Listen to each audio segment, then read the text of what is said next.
How to get your kids to stop throwing tantrums. Brightside has good news for you. You can stop your kids from whining, begging, and going wild for no particular reason, if you follow some tips from experts in education and trusted parenting sources. We should know our enemy well enough to defeat it. In this case, temper tantrums are the enemy. They are very common in kids aged 1 to 4. More than half of kids let their frustration out at least once a week, or more often. Why do they do it? They can whine to get a new toy, an extra candy, or some other unhealthy snack. Or maybe they just want your attention or are testing limits. Yes, they have no idea what limits are, but they can still figure out that crying loudly can bring them a treat, so why not do it? By the time they turn 3 or 4, kids have much better language skills than babies, of course, but their vocabulary is still not advanced enough to describe everything they feel.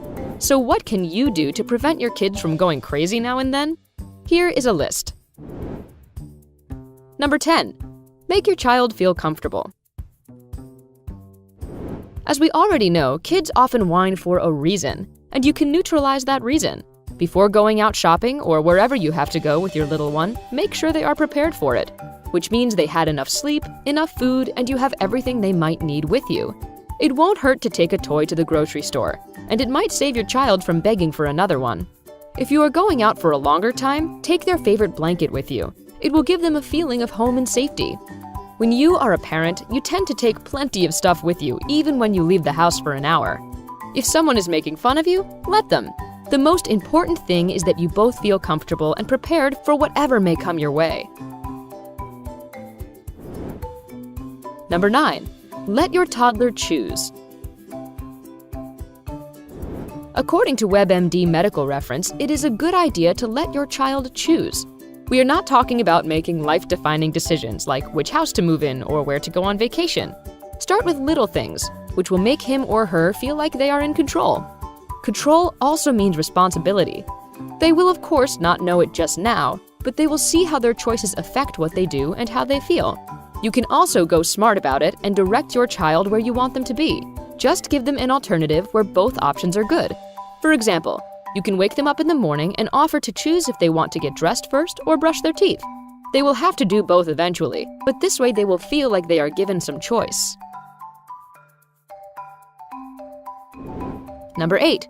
Find out what's really bothering your kid. This is especially important for kids under 2.5, explains Jay Hooker, MD, a pediatrician from Rochester, Minnesota. At this age, they have a vocabulary of around 50 words and can't build a sentence out of them. But they still have cravings, thoughts, and wishes they can't just announce to you. You don't get the message, they don't get the answer. So what do? Throw a tantrum. Dr. Hoker offers the following solution. Try to create a sign language your kid will understand and remember. Teach them to show basic words like food, milk, sleep, and so on. It can work miracles. Number 7. Distract your little one. You know how when you feel sad or something is bothering you, going out with friends or reading a book can help you set your mind on other things, and it gets better? Your child will unlikely be getting over a breakup or job loss, but they have their own concerns, as we know. When you feel danger is coming, the baby's face is reddening, or they are giving other signs of a tantrum to follow, distract them. Let's go for a walk. How about we read your favorite book? These are all great ways to divert your child's fleeting attention. Even telling a little joke or making a funny face can help, says the experts from WebMD medical reference. Number 6. Become a good teacher for your kid. Do you remember your favorite teacher? Click like if you do. But how about you become that favorite teacher for your own kid? First of all, stop being angry at them for throwing tantrums. A great teacher won't be mad at you for not being good at physics, right? Second, teach your little one to overcome frustration. Show them that drawing, reading a book, or cuddling with their favorite toy can help. And make sure you teach them words are much better heard and understood than screaming. Michael Borba, EDD, author of Parents Do Make a Difference, explains that kids really want to do what is right, but sometimes they just don't know what that is. Explain your concerns and fears. Never yell in front of your kid. You could even make up an angry vocabulary for your child. That would be a list of words to express negative emotions. Number 5. Do not provoke tantrums. Why would you ever do it? Well, we are not saying you want that to happen, but you might trigger them.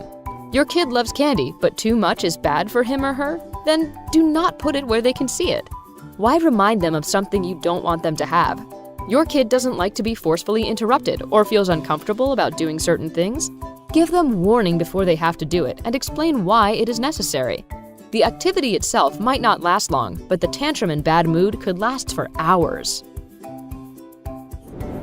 Number 4. Use positive words. Millions of people in 47 countries around the world love Super Nanny. This modern-day Mary Poppins gives great parenting advice. One of the things she suggests is using positive advice instead of the negative. Every time you feel like screaming "no," "don't," and "stop," don't do it. "Don't jump on the couch" could motivate your kid to do the opposite, especially if they are moody. Furniture is for sitting. You could go outside if you want to jump. Sounds much better and is unlikely to lead to conflict. Number 3. Keep a straight face. Introduce the new family rule to your kid. When he or she starts whining, you have the right not to respond to them. If that happens, keep your face straight. Jane Nelson, EDD, co-author of Positive Discipline for Preschoolers, recommends that you also introduce a warning sign, which will show you are going to stop listening. Pull your ear, shake your head, it can be anything you choose. Number 2. Give praise when the kid deserves it. We are not just talking about money here. Your baby will unlikely appreciate it anyway. Thank the kids for doing the right thing. Dr. Michelle Borba thinks it is a good idea to say things like, "Thank you for using your normal voice," or "My ears love that voice." Do not feel awkward about giving thanks for the most basic things. Motivate them to behave well in exchange for little treats. Tell your boy if he makes it through family dinner without whining, you will let him watch his favorite cartoon right after. Number 1. Be smart about the pocket money. All families are different and have different income. There is no universal answer for how much pocket money to give your kid in numbers. Rooster Money, a resource fully focused on how you should go about pocket money for your child, offers an allowance report. It says 4-year-olds get an average of $2.82. This amount is slowly growing and doubles by the time the kid turns 9. An average 14-year-old gets $8.79 a week. Pocket money should allow the kid to save money for a special toy they like, buy gifts for their siblings and other family members, go out with their friends, buy a movie ticket, for example. If you give your child too much, they will find it hard to know the value of money. Your kids should know money is earned, not just granted, and it goes when it is spent. Some parents pay their kids for doing chores around the house. It is not always a good idea because they might believe the only reason to do something for their family's good is to be paid. Dr. Rebecca Chikor, author of The Calm and Happy Toddler and co-founder of Essential Parent Source, recommends giving your child tokens, not real money. You decide how much these tokens are worth. Saving them, kids can pay for meaningful experiences. Actually, there is no single rule for all families. Just like you have your own attitude to your money, you can decide about your kids' pocket money too. We hope you find these tips useful. If so, hit the like button and click subscribe to join us on the bright side.